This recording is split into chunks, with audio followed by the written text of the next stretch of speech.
Mesdames, Messieurs, bonsoir. Merci de nous recevoir chez vous et bienvenue sur cette nouvelle édition d'information sur la télévision Labari. Une édition d'information que nous débutons avec ce retard et veuillez bien nous en excuser. Un élément très utilisé par les femmes pour décorer les chambres, il s'agit du papier peint. Il en existe de toutes les couleurs et de tous les modèles, n'est-ce pas Ismaël Oumouni? Objet d'ornement, les papiers peints offrent une multitude de possibilités pour décorer l'intérieur de la maison avec style. Pour transformer l'intérieur à l'aide des papiers peints, le décorateur procédera à plusieurs étapes. L'on aura besoin du col, d'un seau, d'une lame pour couper et ajuster le papier. Ensuite, on met du col sur le mur et sur le papier peint. Après, on le place sur le mur. Enfin, pour bien placer le papier peint, on utilise cet objet pour enlever les bulles d'air. Avec le dessin et tout, aboli. Le papier peint est devenu une tendance pour les femmes pour la décoration de leur maison. Leur importance, c'est que si l'on met du papier peint pour décorer l'intérieur de sa maison, elle sera jolie et d'autres vont même penser que c'est de la peinture. Il y a plusieurs types de papier peint, tout comme les prix varient entre 8 000, 4 000 ou 3 500 selon la qualité. Le papier peint constitue une alternative à la peinture pour habiller les murs. Nous sommes en début de la saison des pluies dans notre pays, également un début de la montée du paludisme, une maladie qui fait beaucoup de victimes chaque année. C'est pourquoi en cette période bien précise, les médecins conseillent les populations de se protéger contre les piqûres des moustiques. Le reportage avec Asma Ousseï. Le paludisme, une maladie provoquée par le parasite Plasmodium et transmise par une piqûre de moustique infecté. Une maladie infectieuse potentiellement mortelle due à plusieurs espèces de parasites appartenant au genre Plasmodium. Quelles sont les différentes formes du paludisme et leurs causes? Le paludisme, c'est une infestation parasitaire qui est causée par les protozoaires qui sont transmis à l'homme à travers ce qu'on appelle un vecteur, l'anophèle, ça veut dire que les moustiques femelles. Donc cette parasitose, une fois que les moustiques piquent quelqu'un qui a le palu, ils vont prendre le germe et aller le transmettre au fur d'une autre piqûre chez quelqu'un qui est bien portant. Et la personne aussi, les parasites vont se développer en lui jusqu'à développer la maladie. Vraiment, ça ne sert à rien de rester longtemps au dehors avant de se mettre sous moustiquaire. Parce que le peu de temps que les gens vont faire la fada ou bien regarder la télé, les moustiques ils vont déjà prendre leur nourriture et transmettre les parasites. Il y a plusieurs formes. Il y a les formes simples, il y a les formes graves qui peuvent aller jusqu'au neuropalu avec les convulsions. Les convulsions, surtout chez les jeunes enfants de moins de 2 ans, c'est à la base de plusieurs décès. Cependant, cette maladie peut être évitée en suivant ces quelques conseils du médecin. Par rapport à la prévention, il y a d'abord un premier pas au niveau national à travers l'assainissement des lieux pour essayer de détruire les gîtes des moustiques. Au niveau individuel, il y a l'utilisation des moustiquaires imprégnés pour essayer de protéger. Mais comme j'ai eu à le dire, en fonction de la forme simple ou de la forme sévère, la politique nationale avait dressé un prototype de traitement. Pour les formes simples, on utilise les combinaisons qui se prend sur 3 jours en fonction du poids ou bien de l'âge de la personne. Et dans les formes graves, il est recommandé d'utiliser l'artésine en voie injectable jusqu'à ce que la voie orale soit possible et on prend le relais avec la voie orale des combinaisons. Les conseils, ça ne peut être que d'abord préventif. Il faut qu'on arrive à traiter vraiment les lieux, les eaux stagnantes pour essayer de détruire les moustiques. Et au niveau individuel, il faut utiliser vraiment les moustiquaires. Mais malgré tout, si les personnes présentent des signes tels que les céphalées, les maux de tête, tels que la fièvre, les frissons, ou bien un enfant qui change de comportement, d'attitude, qu'un enfant qui joue, qui arrête de jouer, il faut que les parents se posent des questions déjà sur si ce n'est pas le paludisme, mais il faut amener très vite la personne dans les centres de santé pour qu'on puisse diagnostiquer et traiter le plus tôt possible. Il est indispensable de se protéger et protéger les enfants afin de lutter efficacement contre les maladies liées à la piqûre de moustiques infectés, tout en gardant sain votre environnement. Ils errent partout dans la ville de Niamey sans savoir là où partir. Ce sont les déficients mentaux. Malheureusement, ces cas sociaux sont victimes d'abus de la part d'autres personnes pour leurs intérêts personnels. C'est l'exemple des femmes qui sont violées et dont leur cas n'est pas pris en charge par la législation nigérienne. C'est un sujet réalisé par Ismaël Mouni. Dans les rues de la capitale, les déficients mentaux sont exposés à tous les risques. Divagant partout et parfois sur les tas d'inondices, ces cas sociaux sont classés comme des personnes de second rang. Les malades mentaux du sexe féminin subissent plus de violations de droits car certaines sont considérées comme des objets sexuels. Malheureusement, il n'existe aucun texte juridique spécifique de répression de viol sur elles, malgré leur vulnérabilité. Lorsque un homme normal agresse une femme normale, la peine prévue lorsque la personne est déclarée coupable, c'est 10 à 20 ans. Maintenant, l'alinéa 2 de l'article 284 dit si le crime a été commis sur la personne d'un enfant au-dessus de l'âge de 13 ans, le coupable sera puni d'un emprisonnement de 15 à 30 ans. Donc, la seule circonstance aggravante que la loi prévoit, c'est pour les mineurs de moins de 13 ans. Mais quelle est la différence en termes de discernement entre un mineur de moins de 13 ans et une malade mentale? En fait, si cette vulnérabilité était reconnue sur le plan de l'exploitation sexuelle, on aurait dû prévoir un dernier alinéa qui puisse disposer que toutes les personnes atteintes de troubles mentaux constituent une circonstance aggravante lorsque un homme normal abuse d'une femme malade mentale. Après avoir mis au monde un enfant issu du viol, la malade mentale se voit confisquer son nouveau-né, généralement par l'autorité, pour le sécuriser, en l'introduisant dans un centre d'accueil. Elles ont aussi l'affection, hein. Souvent elles sont réticentes quand on touche à leurs enfants. Vous savez ce que c'est que l'affection d'une maman à un enfant.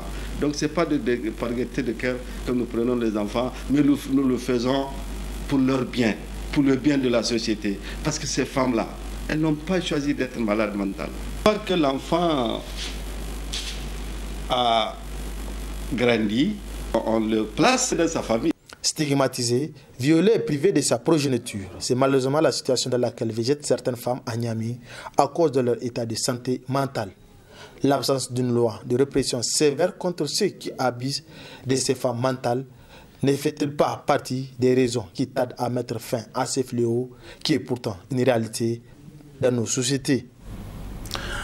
La saison de pluie est un véritable calvaire pour les usagers de la ville de Niamey, où se déplacer d'un point A à un point B est très compliqué.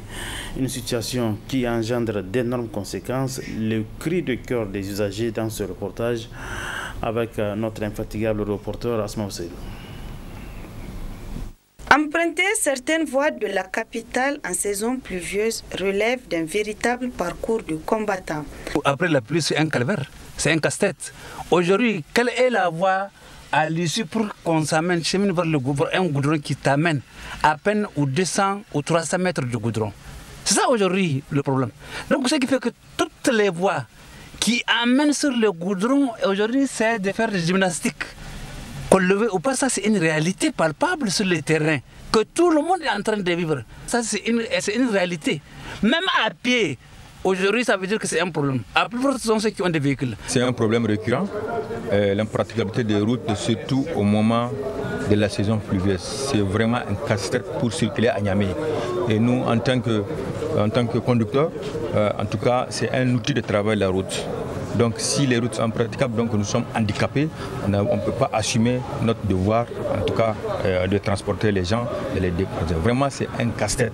Et l'autre aspect, c'est un problème parce que ça nous cause beaucoup de dommages sur nos véhicules, les amortisseurs, en tout cas toute la suspension. Les gens à chaque semaine ou 2 semaines, tout ce qu'on gagne et on va encore après accéder des pièces détachées, aller au garage. Donc pratiquement pendant la saison pluvieuse, nous souffrons beaucoup économiquement, socialement, la population encore souffre.